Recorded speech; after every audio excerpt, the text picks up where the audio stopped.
buscarte y conmigo llevarte al redil.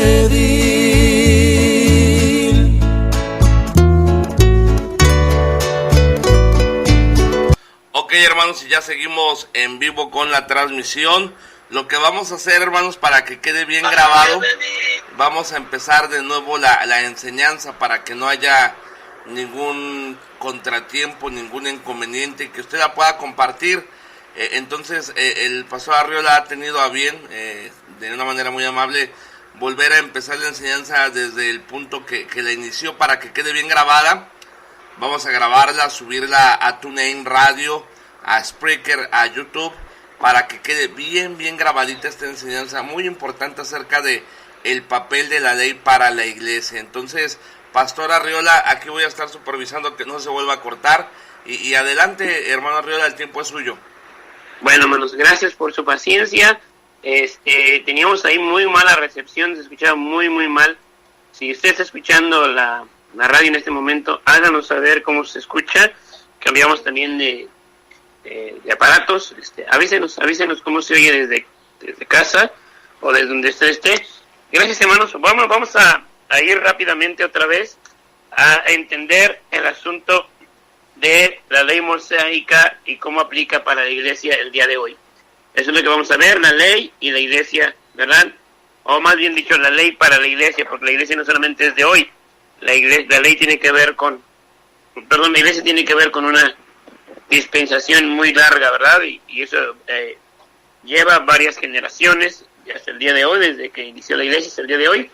Y vamos a ver cómo está el rol de la ley y la iglesia. Muy bien, hermanos. Les dije que vamos a ver tres cosas importantes que vamos a resaltar sobre la ley. Primeramente, a la gente a la cual le fue dada la ley. Luego, como número 2, el propósito por lo cual fue dada la ley mosaica. Y 3, la prioridad de la ley mosaica el día de hoy. ¿Qué prioridad, qué rol tiene la ley, verdad? Entonces, vamos a mirar esto, hermanos. Y primeramente dijimos que la ley fue dada para el pueblo de Israel, ¿verdad? Lo vimos allá en Romanos, capítulo 9, del 1 al 5. Romanos 9, del 1 al 5, vamos a ir en nuestras Biblias.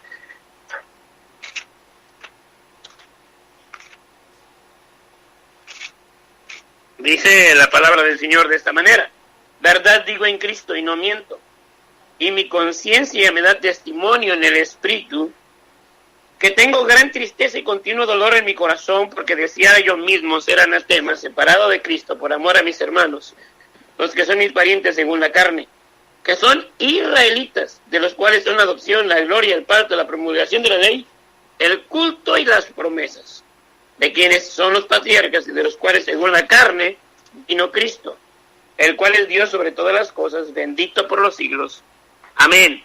Bueno, hermano, vamos a entender entonces que primeramente la ley fue dada al pueblo de Israel. Vea que dice el versículos 30 al 33 de Romanos 9. ¿Qué pues diremos? Que los gentiles que no iban tras la justicia han alcanzado la justicia, es decir, la justicia que es por fe. Mas Israel, que iba tras una ley de justicia, no la alcanzó. ¿Por qué? Porque iban tras ella no por fe, sino como por obras de la ley, pues tropezaron en la piedra de tropiezo, como está escrito aquí: pongo en Sión piedra de tropiezo y roca de caída, y el que en él creyere no será avergonzado. Entonces vemos, hermano, primeramente que el término Israel a través de la palabra de Dios siempre refiere a todos, o a un conjunto de todos los descendientes de Jacob. Así que perdóneme. Así que Israel es sinónimo con los términos israelita y judío. Israel es sinónimo con los términos israelita y judío. Deme un segundo, por favor. Muy bien. Entonces, hermano, cuando estamos hablando de Israel, podemos hablar de israelitas o de judíos, según lo que estamos viendo aquí, ¿verdad? Ahora, hermanos, nosotros los bautistas tenemos un método de interpretación literal de la Biblia. Este método es histórico y gramático también.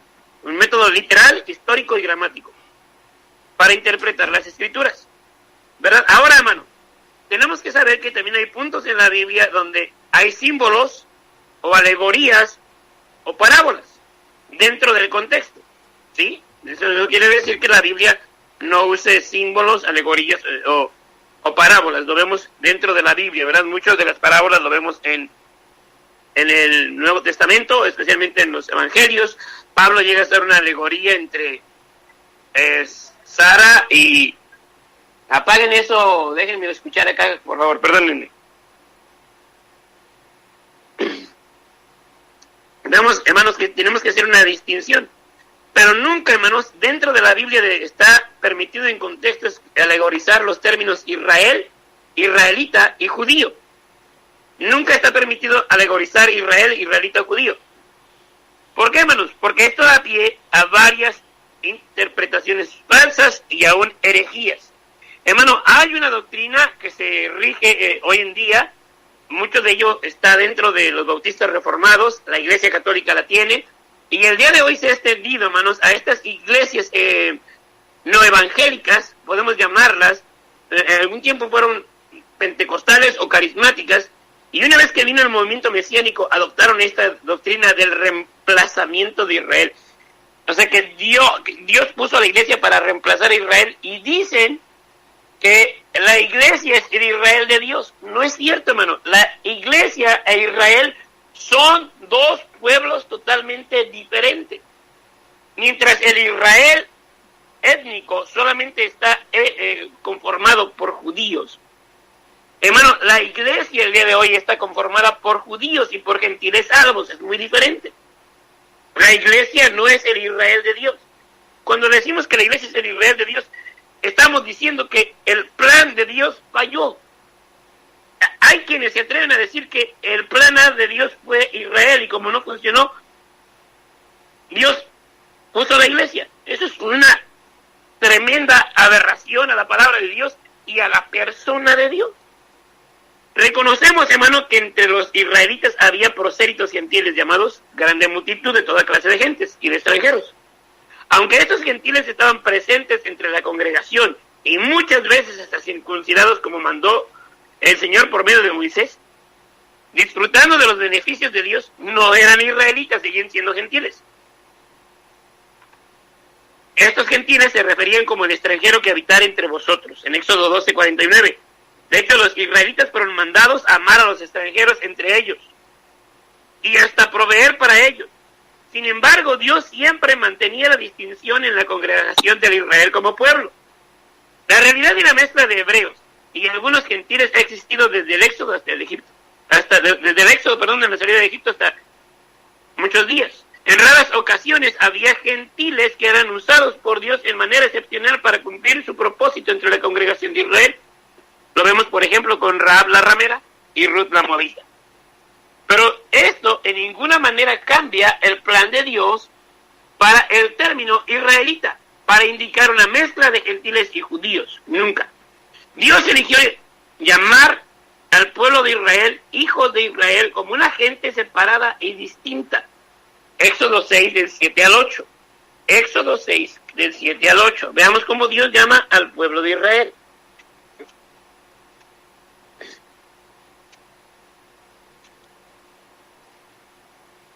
Éxodo 6, del 7 al 8. Y os tomaré por mi pueblo y seré vuestro Dios, y vosotros sabréis que yo soy Jehová vuestro Dios, que os sacó de debajo de las tareas pesadas de Egipto, y os meteré en la tierra por la cual alcé mi mano, jurando que la daría a Abraham, a Isaac, a Jacob, y os la daré por heredad yo, Jehová. Ahora, hermanos, vemos que Dios prometió hacer de Israel un pueblo singular. Así que, hermanos, no creemos que la ley mosaica fue dada ni encomendada a los no judíos. Eso quiere decir a los gentiles. Pero solamente fue dada a los israelitas como pueblo, como está presentada claramente por el apóstol Pablo en Romanos capítulo 3, versículos 1 y 2. Vamos a ir a la Biblia, Romanos capítulo 3, versículos 1 y 2. ¿Qué ventaja tiene pues ser judío? ¿O qué aprovecha la circuncisión? Mucho en todas maneras. Primero, ciertamente que les ha sido confiada la palabra de Dios. Vemos entonces, hermano, que la ley mosaica fue dada específicamente a la nación de Israel, a la casa de Jacob, a los hijos de Israel. según Éxodo 29 y Levítico 26:46. ¿Se tiene tiempo? Léalo cuando pueda. El propósito, vemos entonces, primero, número 1, ¿a quién le puede dar la ley? Al pueblo de Israel. Número 2, ¿con qué propósito? Bueno, el propósito por el cual fue dada la ley mosaica, hay varios de ellos. Hay muchos propósitos maravillosos por lo cual fue dada la ley a la nación de Israel. La ley mosaica en su totalidad fue dada para gobernar la nación étnica o la nación del pueblo de Israel, mientras que Dios desplegaba su plan divino de salvación para ellos. Los siguientes son solamente algunos cuantos entre los muchos propósitos por lo cual la ley fue dada al pueblo de Israel. Vamos a ver algunos, 6 por lo menos. Número 1, revela el carácter santo del Dios eterno. Por medio de la ley, Dios se revela a sí mismo como santo. Levítico 19, capítulo 19, versículo 2, dice que el pueblo tenía que ser santo porque el Dios que lo representaba, o el Dios que ellos representaban, es santo. Levítico 19, 2. Dice la palabra del Señor: habla a toda la congregación de los hijos de Israel y diles: santos seréis, porque santo soy yo, Jehová, vuestro Dios. ¿Sí? Entonces la ley revelaba, número 1, el carácter santo de Dios. Número 2, puso aparte a la nación de Israel como distinta de todas las naciones. Éxodo 19:5. Puso aparte a la nación de Israel como distinta de todas las naciones. Éxodo 19:5. Ahora pues, si dieres oído a mi voz y guardares mi pacto, vosotros seréis mi especial tesoro para todos los pueblos, porque mía es toda la tierra. Entonces, hermano, la ley también le dio un distintivo único al pueblo de Israel. Número 3, revela la pecaminosidad del hombre. La ley está puesta para hacernos saber que somos pecadores. Gálatas 3:19. Gálatas capítulo 3, el versículo 19, dice la palabra del Señor. Entonces, ¿para qué sirve la ley? Fue añadida a causa de las transgresiones hasta que viniese la simiente a quien fue hecha la promesa, y fue ordenada por medio de ángeles en manos de un mediador. Entonces, hermanos, la ley está puesta para hacernos saber que hemos ofendido a la persona de Dios, que a través de nuestro pecado hemos, hermano, declarado, hermano, nuestra decadencia, y vemos, hermano, que hemos ofendido a la persona del único Dios vivo y verdadero.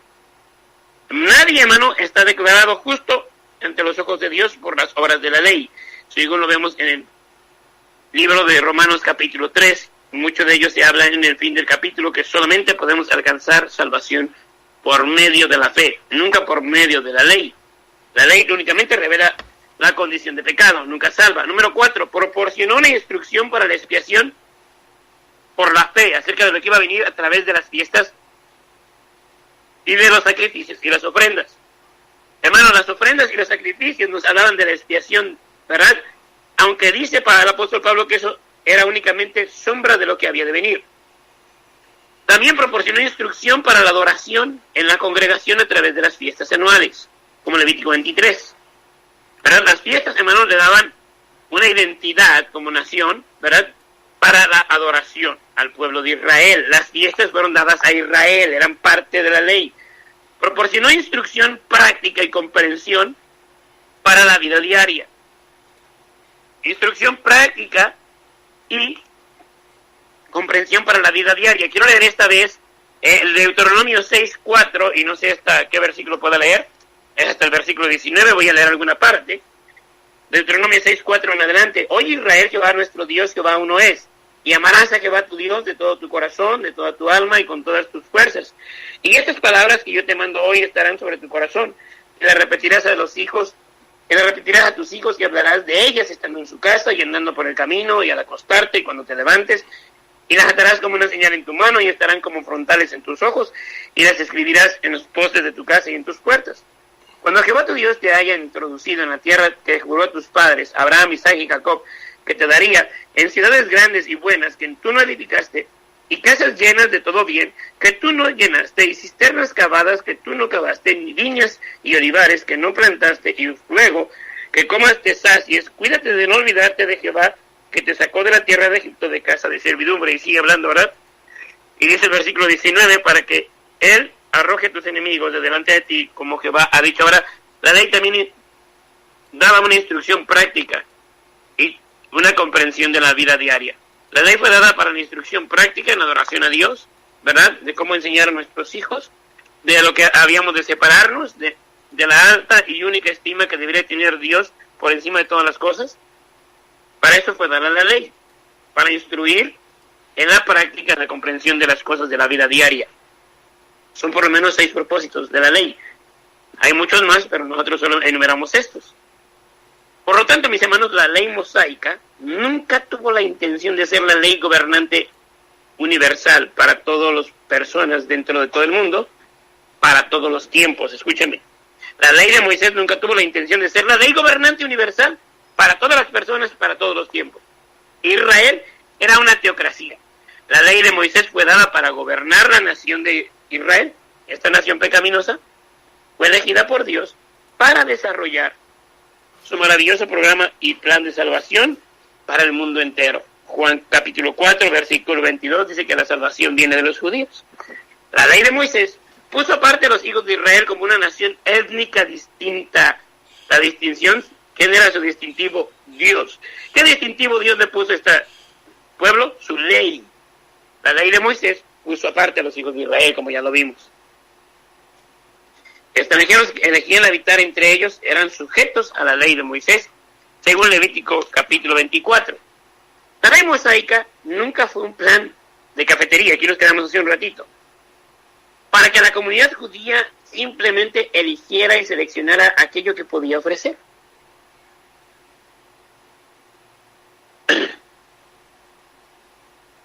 ¿Qué quiere decir eso, hermano? ¿Que un plan de cafetería? Hermano, nadie puede tomar solo un aspecto de la ley para cumplir. Por eso dice un plan de cafetería. Usted llega a la cafetería, si quiere pide un café y un sándwich, o solo un sándwich, o solo un café. No, hermano, la ley fue dada como un todo. Toda la ley es una unidad única e inseparable, según Santiago capítulo 2, versículo 10.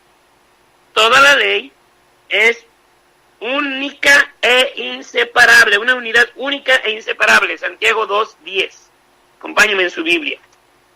Yo no puedo, hermano, tomar una parte de la ley y querer cumplirla y otra parte no. Eso no es posible. La ley fue dada como un todo.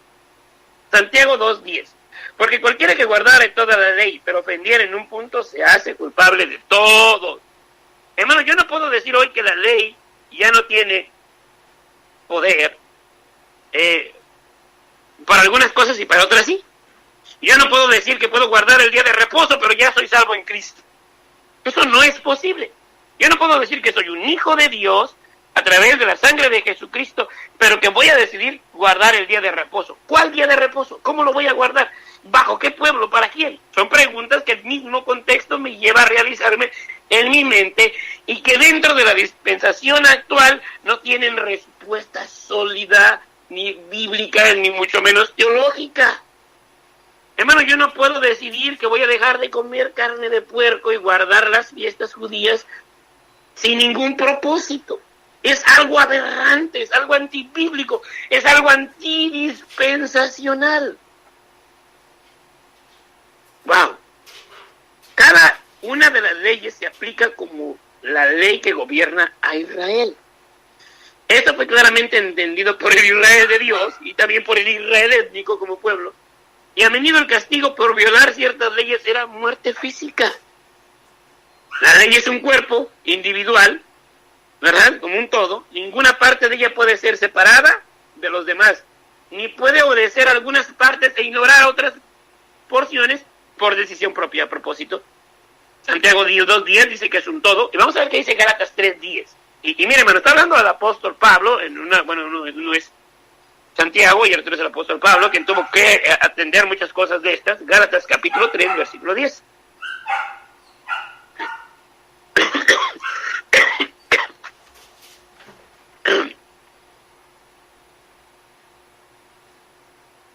Porque todos los que dependen de las obras de la ley están bajo maldición.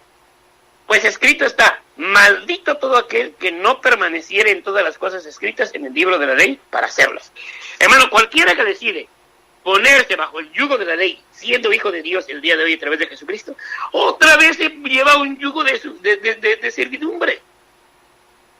Hermano, ¿quién en su sano juicio es libre, ya, no para vivir para sí, sino para vivir para Cristo, para vivir bajo la ley de Cristo, ¿quién se puede poner otra vez el yugo de esclavitud? Hermano, es necio, es algo muy necio, es algo que no viene por el obrar del Espíritu. Hay verdades importantes entonces que tenemos que entender. Para esto, número 1, la ley fue dada al pueblo de Israel. Número 2, tuvo sus propósitos, ya los vimos. C, ¿cuál es la prioridad de la ley mosaica el día de hoy? ¿Qué prioridad tiene la ley en la iglesia? ¿Qué prioridad tiene la ley con los redimidos? Bueno, hay verdades importantes que son cuestiones fundamentales en el entendimiento del papel de la ley en la vida de un creyente el día de hoy, sea judío o gentil ese creyente. Primeramente, la ley sigue siendo buena y santa según la Escritura. Dada por Dios, la ley revela verdades como la santidad de Dios, el amor de Dios, y cada atributo está reflejado en una manera u otra en esta maravillosa ley. Número 2, toda la Escritura es inspirada por Dios y útil para enseñar, para redarguir, para corregir y para instruir en justicia, según 2 Timoteo 3:16. Ahora, cada palabra eterna de Dios siempre será maravillosa y útil. La ley mosaica, como toda la palabra de Dios, sigue siendo útil en guiar a ambos, a maestro y estudiante, hacia el conocimiento más profundo de la hermosura de nuestro Señor y su obra terminada de salvación. La ley es útil para guiarnos a Cristo. La ley de Moisés sigue en su ser, la ley de Moisés sigue en ser un amo para el impío, para llevarlo al entendimiento de la revelación de la santidad de Dios, la pecaminosidad del hombre, su propio pecado, y así llevarlo a su necesidad de ser justificado y perdonado de sus pecados a través de la sangre, el sacrificio, muerte y resurrección del Señor Jesucristo. Y si no viene el impío a Cristo, es la ley de Dios que le condenará ante el juez eterno Jesucristo. Sin embargo, después de que el judío o el gentil viene a la fe, pues eso quiere decir que es salvo, la ley ya no es un amo para él. Veamos que dice Gálatas 3:25. Gálatas 3:25 dice, pero venida la fe, ya no estamos bajo ayo. Pero venida la fe, ya no estamos bajo ayo. ¿Verdad, hermanos? Entonces, una vez que uno es hijo de Dios a través de Jesucristo, a través de creer por fe en Jesucristo, en su sacrificio de redención, ya esta ley no tiene una aplicación vigente en el creyente. ¿Amén? Esto es muy importante. Necesitamos realizarlo en nuestra mente. Déjenme mirar dónde estoy.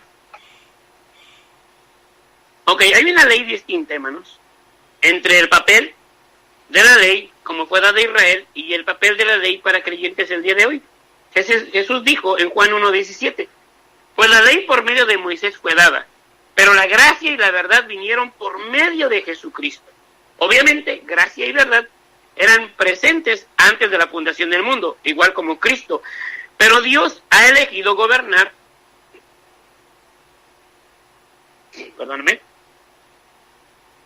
su gente en maneras diferentes a través de las edades, y eso lo vemos en Hebreos 1, muy claro. Cuando el Mesías Jesucristo vino y vivió una vida sin pecado, y se dio a sí mismo como un sacrificio sin pecado, cumplió perfectamente la ley en su integridad y en su santidad. Cuando fue crucificado, abolió en su carne la ley de mandamientos y ordenanzas, según el libro de Colosenses 2, y la enemistad, la separación entre judíos y gentiles. Cristo no vino para destruir la ley. No penséis que he venido para abrogar la ley o los profetas. He venido para abrogar. No he venido para abrogar, sino para cumplir. Y esta palabra cumplir es completar. Porque de cierto os digo que hasta que pasen el cielo y la tierra, ni una jota ni una tilde pasará de la ley hasta que se haya cumplido. Entonces, hermanos, vemos que Jesucristo cumplió la ley en sí mismo, pero también Él vino a completar la ley. ¿Verdad? Él en su sermón del monte dijo, oíste que fue dicho, no adulterarás. Mas yo os digo, cualquiera que mirare a una mujer para codiciarla, ya adulteró con ella en su corazón. Hermano, es más difícil vivir bajo la gracia que vivir bajo la ley. Cristo, hermano, es el fin de la ley. O sea, hermano, y el fin, la palabra fin ahí, es la meta. La meta por la que fue dada la ley es para llevarnos a Cristo. La ley fue dada para llevarnos a Cristo. El fin, el propósito, la meta de que fue dada la ley es que la gente conociera su pecaminosidad, exaltar la persona de Dios como único y santo, y nuestra única manera de salvación, siendo pecaminosos, incapaces de cumplir las leyes a través de quien sí la cumplió, que es Cristo. Romanos capítulo 10, versículo 4.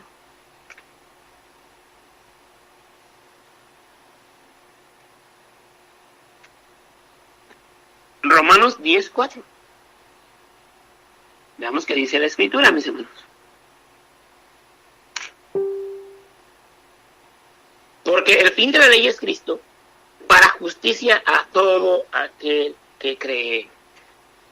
Entonces vemos aquí, hermanos, este pasaje, hermanos, nos dice que el propósito de la ley fue llevarnos a Cristo. Ahora, si ya estamos en Cristo, hermano, ¿qué papel tiene la ley en el creyente? ¿Verdad? Vamos a ver qué papel tiene la ley en el creyente si ya estamos en Cristo. Bueno, primeramente, el creyente ya no está bajo la ley. Vamos a ver qué dice la Biblia aquí. Pero tanto, Hebreos 8, del 6 al 9. Pero ahora tanto mejor mi ministerio es el suyo, de Cristo. Cuanto es mediador de un mejor pacto, note esto, establecido sobre mejores promesas. Porque si aquel primero hubiera sido sin defecto, ciertamente no se hubiera procurado lugar para el segundo. Porque reprendiéndolos dice, he aquí vienen días, dice el Señor, en que estableceré con la casa de Israel y la casa de Judá un nuevo pacto. No como el pacto que hice con sus padres en el día que los tomé de la mano para sacarlos de la tierra de Egipto. Porque ellos no permanecieron en mi pacto y yo me desentendí de ellos, dice el Señor. La ley mosaica no era temporal en su papel como el pacto gobernante para su pueblo. Pero ahora tanto mejor ministerio es el suyo, cuanto es mediador de un mejor pacto establecido sobre mejores promesas. Dios jamás tenía la meta para la ley de proveer justicia.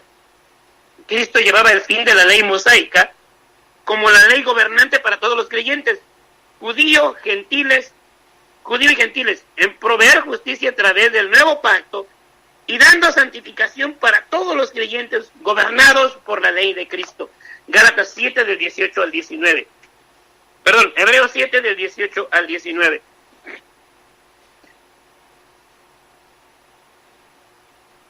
Hebreos 7, del 18 al 19. Estoy llegando, denme un segundo.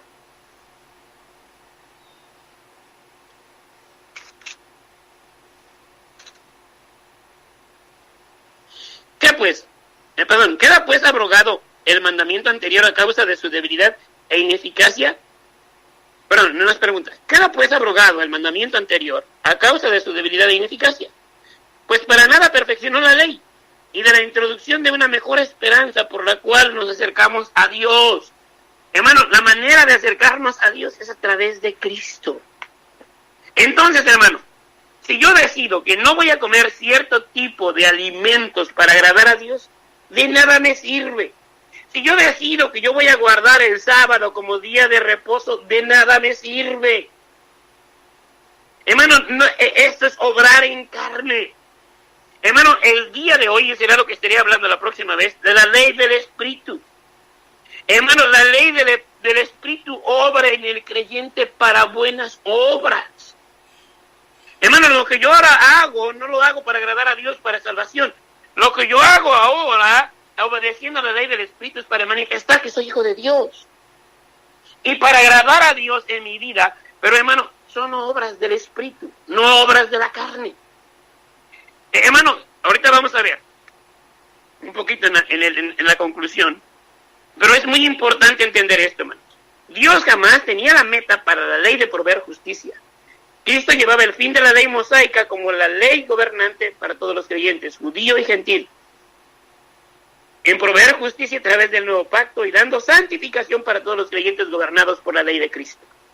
Cristo quitó todos los mandamientos en ordenanzas que separaban a los judíos desde los gentiles, creando un solo y nuevo hombre. Hermano, vemos que para la salvación delante de Dios no hay diferencia entre judío y gentil. ¿Verdad, hermano, que todos somos igual de pecadores? ¿No dice la Biblia que Dios ha puesto a todos bajo pecado? ¿Que la ley puso a todos bajo pecado? ¿No dice eso ahí en el libro de Romanos 2? judíos y gentiles. Nadie, hermano, ni judío ni gentil que no se acerque a Cristo puede ser salvo. Ahora, como la palabra de Dios es eterna, establecida para siempre en el cielo, según Salmo 119:89, la ley mosaica tiene relevancia hoy en día. Es sumamente útil para instrucciones y principios, también encontrados en el Nuevo Testamento. En cómo amar a Dios y a su prójimo, por ejemplo, los dos grandes mandamientos. Hoy en día, bajo la ley de la gracia y la verdad en Cristo, los principios de la gracia y la verdad encontrados en la ley mosaica, cumplidos en Cristo, deben ser enseñados fielmente.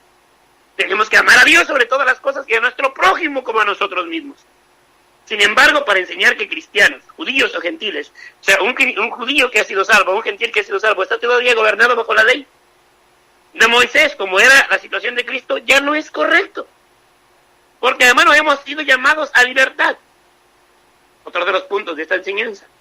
Hay libertad en cómo el cristiano aplica los principios hay libertad en cómo el cristiano aplica los principios de los mandamientos del Antiguo Testamento dados a Israel en la vida cristiana el día de hoy. Claro que hay libertad, no estamos sujetos a ello. En Romanos 14, hermano, Pablo nos da un ejemplo bíblico claro de libertad. Pablo dice que el creyente no debe juzgar el uno al otro en cuestiones de observación de días santos o costumbres o de dietas. En estos él enseña libertad cristiana. Mire, hermano, tendríamos que tener un estudio entero de Romanos 14, pero quiero que me acompañe Colosenses 2 para que vea un ejemplo. Hermano, hay gente enseñando este pasaje mal aplicado en contexto. Dice el versículo 14, 2:14 de Colosenses, anulando el acta de los decretos que había contra nosotros, que nos era contraria, quitándola del medio y clavándola en la cruz, y despojando a los principados y a las potestades, los exhibió públicamente, triunfando sobre ellos en la cruz. Versículo 16. Por tanto, nadie os juzgue en comida o en bebida, o en cuanto a días de fiesta, luna nueva o días de reposo. Todo lo cual es sombra de lo que ha de venir, pero el cuerpo es de Cristo. Nadie os prive de vuestro premio, afectando humildad y culto a los ángeles, entrometiéndose en lo que no ha visto, vanamente hinchado por su propia mente, y no haciéndose de la cabeza en virtud de quien todo el cuerpo, nutriéndose y uniéndose por las coyunturas y ligamentos, crece con el crecimiento que da a Dios. Hermano, ya no estamos sujetos a este tipo de leyes. El apóstol Pablo dice, de lo que se vende en la carnicería, come. Ahora, si tú por motivos de conciencia no quieres comer, está bien. Ahora, vamos a aplicar esto en el tiempo y forma de ese contexto. Hermano, la carne más barata en las carnicerías en este tiempo que Pablo escribe, era la carne que se ofrecía a los ídolos. Pero Pablo dice, si alguien quiere comer de esa carne, nada es. El ídolo no es nada. Tú oras, esa carne se santifica. Ahora, por motivos de conciencia, de no afectar a mi hermano, si mi hermano me veía comer esa carne, mi hermano débil en la fe, por motivo de conciencia y amor a mi hermano no lo voy a hacer. Pero también el hermano débil tiene la urgente necesidad de madurar. O todo el tiempo va a ser débil. O todo el tiempo tenemos que cargar a los débiles. Hablando de, llevas 30 años en la vida cristiana y todavía te consideras débil. Por favor, ¿qué necedad? Si un hermano quiere observar un día como santo, o prefiere no observar un día como santo, tienes la libertad de hacerlo. Si un creyente quiere comer carne o si prefiere comer verduras, está bien. Ningún otro cristiano debe juzgarlo. La enseñanza de libertad cristiana en Romanos 14, de hecho es un texto de prueba que la gobernanza de la ley mosaica en verdad ya no está en efecto. Si la ley todavía estaba en efecto, la cuestión de días santos y leyes seguiría vigente. Por lo tanto, no hubiera dado el permiso, ¿verdad?, para estos dos temas, los días de guardar y la alimentación. Pero enseñar tales cosas, días santos y leyes de dieta, como todavía siendo el requisito gobernante para creyentes hoy en día, o como necesario para la santificación, es enseñanza equivocada. Y de hecho Pablo condena esta enseñanza cuando le escribe a Timoteo, en 1 Timoteo capítulo 4, versículo 3. 1 Timoteo 4, 3.